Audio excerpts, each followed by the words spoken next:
Hey everybody, welcome back to the Flourgoldwizards channel. I'm Jason, a part-time gold prospector based in Wisconsin.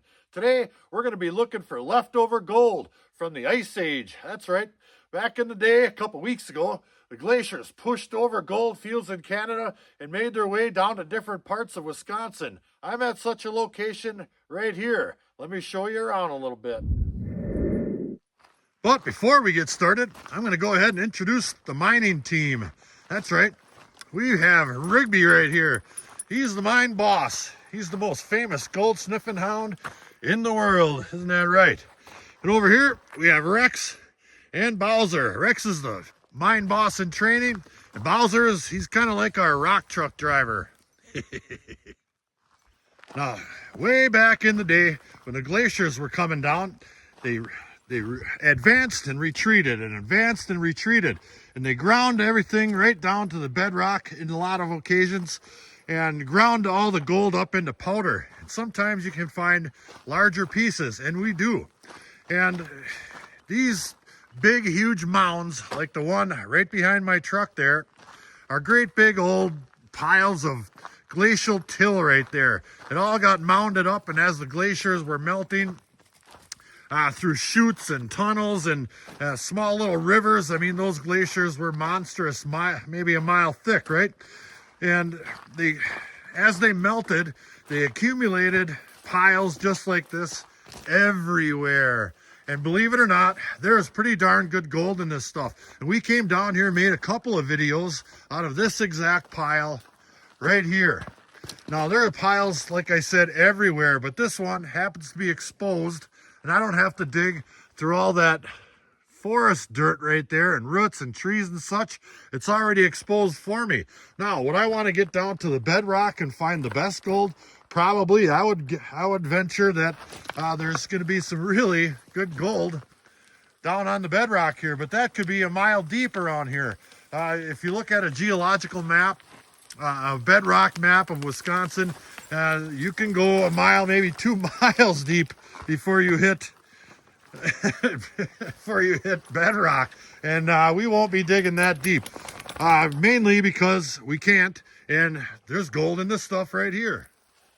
Now, the gold is pretty darn small, the majority of it, so you want to take your time and run it pretty slow, because if you run it like you would see on TV, the gold rush shows and all that, you won't catch any of this gold right here, but save a few pieces that we lucked out on finding a couple trips here ago.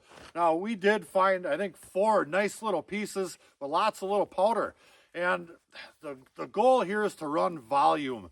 Now, when I came down here and made that video, I only brought back a couple of pails. And I also brought back, quite a bit of rocks like these right here. Now, these don't contain gold. So I thought that I'd bring some water down here and classify up a whole bunch of material. That way the potential for me finding more gold is there. If I brought a whole bucket of those rocks home, I wouldn't find any gold at all. So I brought some water today, which I forgot one time. And the last time I came down here, there was a bunch of guys down here blasting.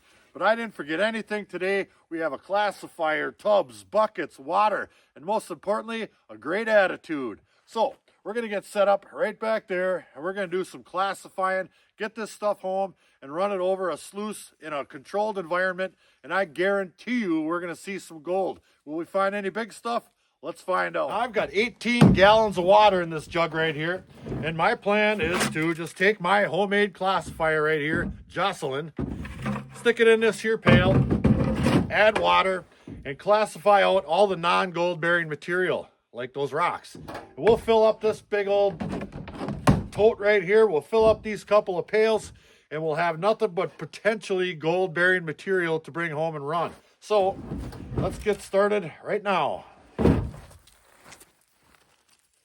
Now for the fun part. Brain off, shoulders on.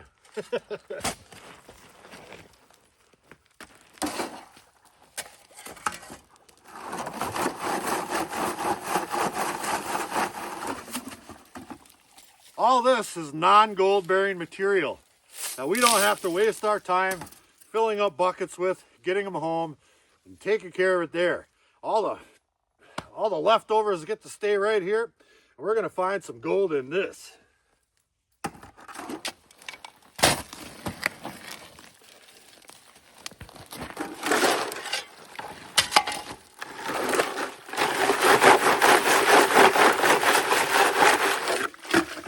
Oh yeah.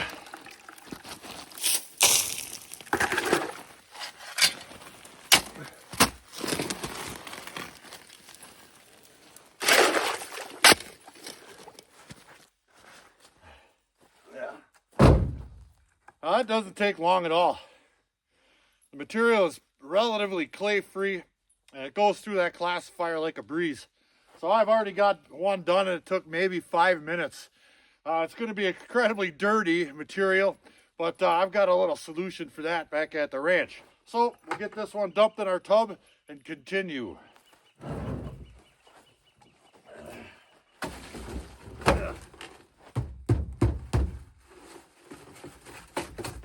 There. Here we go. And just for funsies, since we've got the whole day to do this, I went ahead and I dumped out the remainder of what was stuck in the bottom of that pail I just dumped in there. And we'll take a little peek at the material. And here it is right here. Now there's tons and tons of broken off little bits of granite in there.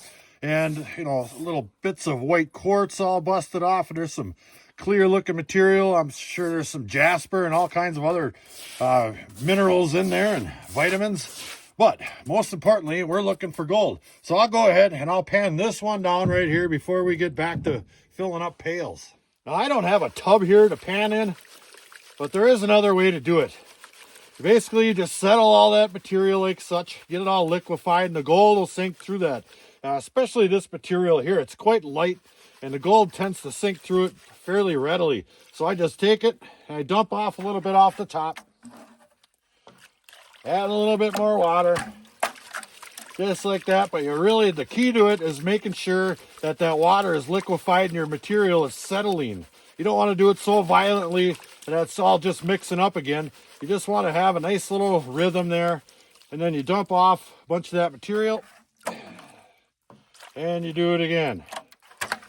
And we'll get that right down to next to nothing with all these little riffles here. There we go, just like that. And hopefully there's some darn gold in there, right? There we go.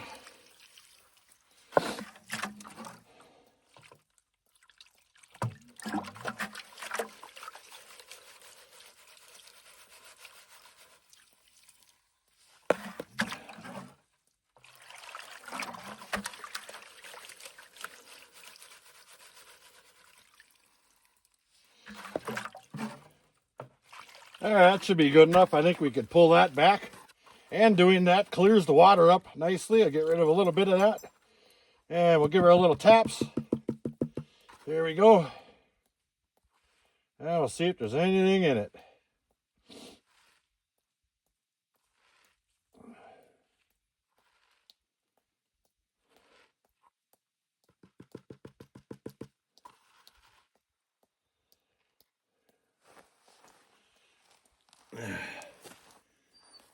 And the results, lots and lots of lead.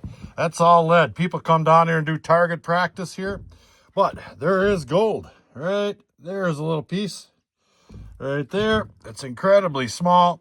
I think I just got to get down a little bit deeper. The ground will actually get a little bit cleaner down there. There's still a lot of surface mud. I mean, some of this mud washes off the top of the hill and rolls right on down. And once you get through that layer on top of this here, the material will get a little bit cleaner than that, and we'll have less lead. It's just not going to sink down all that far. So let's get a little deeper. And for all you rock hounds out there, this also affords you the opportunity to inspect all these rocks here.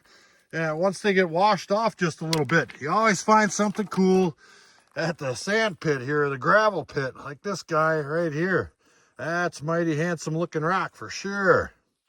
It's got all kinds of stuff going on there, but there's probably 10 million of these. So I'll just pitch that keep looking. I mean, we might be able to find some agates in here. I'm sure at night you could probably find a euperlite or two, but today we're after gold. So we'll turn the brain back off, turn our shoulders back on.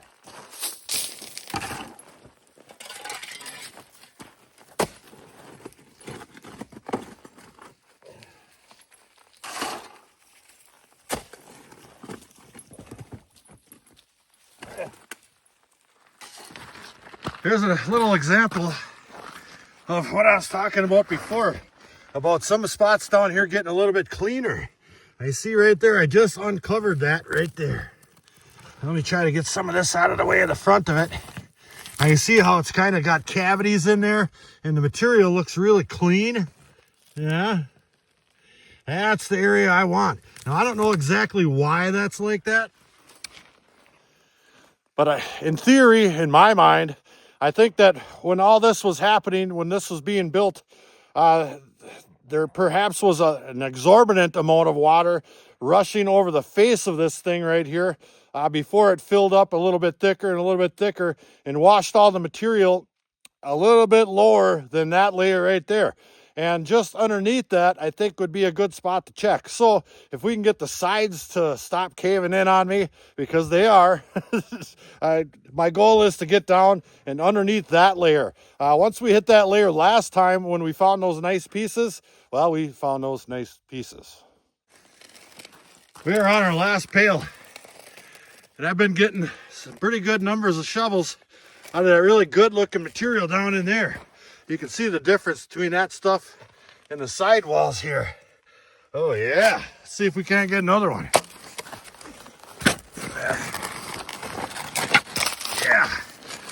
Yeah. Oh, we're getting lucky. That's all gonna cave in for sure. Again, I dug this hole out of there probably 6 different times already now. Get down to that layer right there, that stuff's just not compacted. And everything just caves right in. Ooh-wee. Oh, and did I mention it's Africa hot out here? It's got to be 47, 48 degrees. Holy smokes, warm.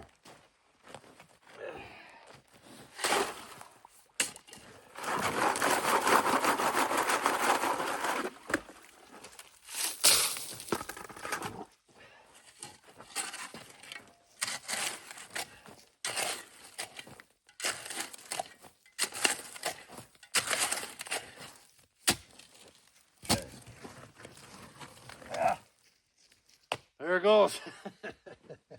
God dang it. Well, that fills up a bucket anyway. Whew. We're going to take a little fiver, have a cold cobble, relax for a little bit, and we'll get this stuff home. Whew. All right, it's time to relax. That's a little bit more work when you have to shovel everything out twice. We've got 4 pails in my tote here.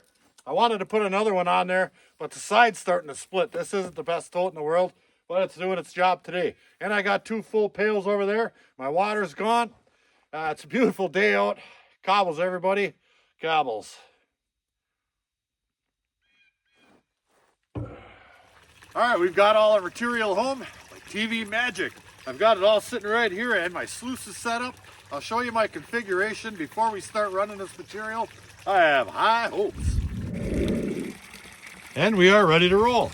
Now I've got my 6-inch smooth water designed to fit right on this 6-inch VDR sluice. Now, VDR stands for Vortex Drop Riffle. Here's the little vortexes, little round spinnerets I like to call them. And here's the drop riffles.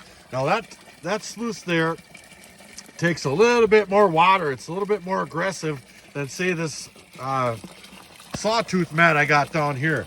However, the amount of water that it takes to run this thing properly fans right out. It goes from a 6-inch to a 10-inch, fans right out on this big old sawtooth mat right here, and off it goes. It's like an alluvial fan.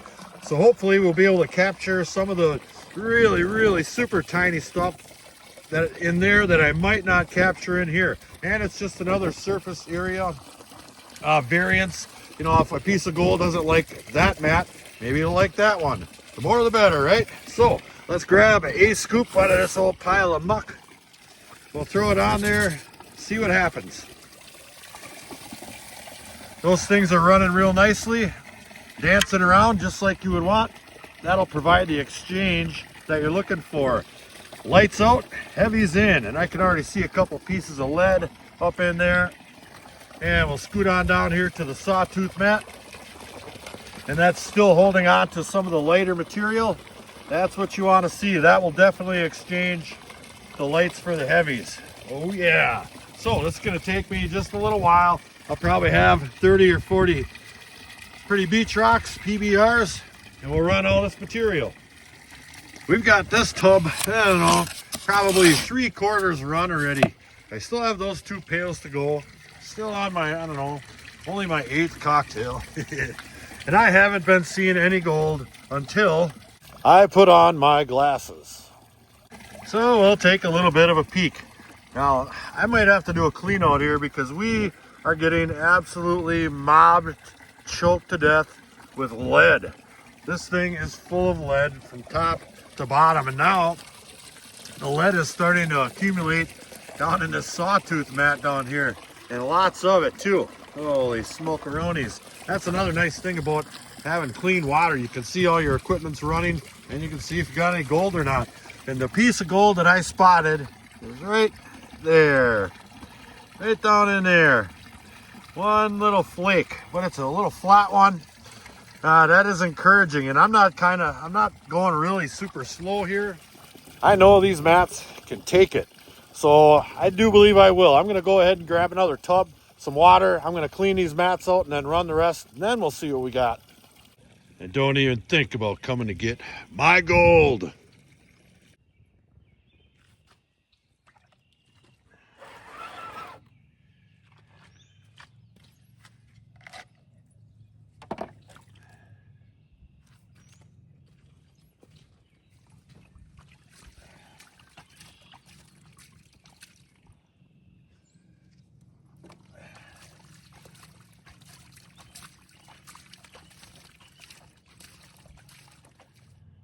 And it's just like we suspected, Lead City. There are ounces of lead in this material right here. Just look at all that. But there's gold too. There's gold too. There's my finger right here. You can see, well, this isn't working very well here today. There is definitely some gold mixed in that stuff. But every time you try to tap this up, that lead goes right up with it. So I don't want to waste my time doing that just yet. I'm going to go ahead. Now that was the 6-inch VDR mat. I'm going to go ahead and clean out my sawtooth mat here because that looks pretty loaded up with lead too. I don't see any gold just yet, but only a pan will tell. That's for sure. Let's do it. Okay, we've got that all ready to roll. Now it's not down to 100% yet. I want to keep running that material. But if you can see, there's gold in here too. Right there is some of the smallest gold you'll ever see. I'm having a hard time making out colors out in this weird light we got going on today. And the amount of material is probably 1/3 of what we have in this material right here.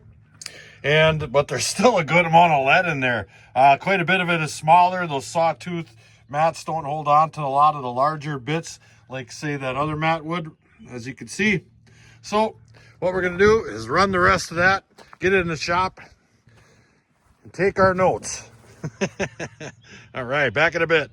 All right, we've got all that material in this here pan. We're wheedling it down. I don't think I'm going to run this over a cleanup sluice. There's just too much darn lead in there.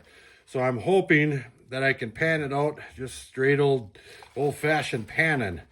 But I got a bad feeling about this just because there is so much lead. So I know there's gold in there. Let me see if I can do a little tap one time. These god darn suds, get out of here. And yeah, I think there's just going to be too much lead in here. I know exactly what we should do. We got to classify this down one time real small because a lot of that lead is quite large, and I'm seeing gold up at the top up in there. Hopefully you guys can maybe see some of that there, but it's going to be quite difficult. And the The lead seems to have formed into a powder right there or something too.